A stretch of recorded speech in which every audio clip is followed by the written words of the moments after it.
হে everyone, তো কেমন আছো তোমরা সবাই? জানিও। আজকে আমরা নতুন একটা জায়গায় যাচ্ছি, চলো তোমাদের সঙ্গে শেয়ার করব জায়গাটা। ভিডিওটা তোমরা দেখতে থাকো।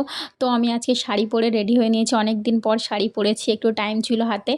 আর আমি আজ বলতে বলতে যাচ্ছিলাম যে আজ প্রথমবার সূর্যের আলো থাকতে থাকতে বেরিয়েছি। অন্য কোনো সময় এত তাড়াতাড়ি রেডি হয়ে বার হওয়া হয় না, সেই সন্ধ্যা হয়ে যায়। তো চলেই আসলাম আমরা যেখানে এসেছি, অপুর সংসার, একটা ছোট্ট পার্ক আছে পাশেই।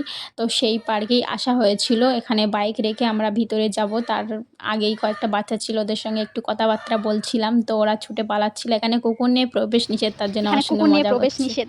হ্যাঁ তুমি তাহলে বাইরে যাও। গাইস দেখতেই পাচ্ছ লেখা আছে কুকুর নিয়ে প্রবেশ নিষেধ, সুতরাং আমি একাই যাচ্ছি ভিতরে।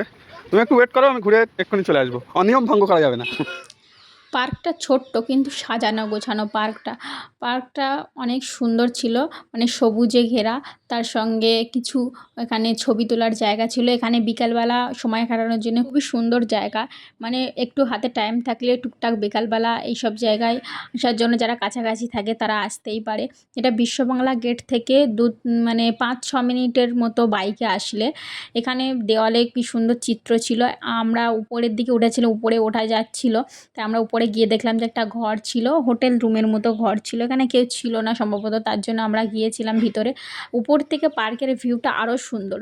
তোমরা আশেপাশে থাকলে অবশ্যই এসে একবার ঘুরে যেও। মানে পার্কটা ছোট, কিন্তু মানে ভিতরের এরিয়াটা খুবই সুন্দর করে সাজানো গোছানো। আমরা এই তো বেরিয়ে এলাম পার্ক থেকে, সন্ধ্যা হয়ে গেল।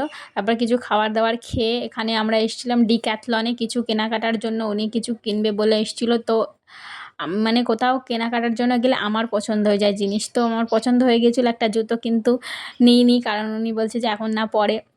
তো আমাদের এখানে কিছু কেনাকাটা কমপ্লিট করে বাড়ির দিকে রওনা দিলাম। তো তোমরা ভিডিওটা কেমন লাগলো তোমরা জানিও অবশ্যই।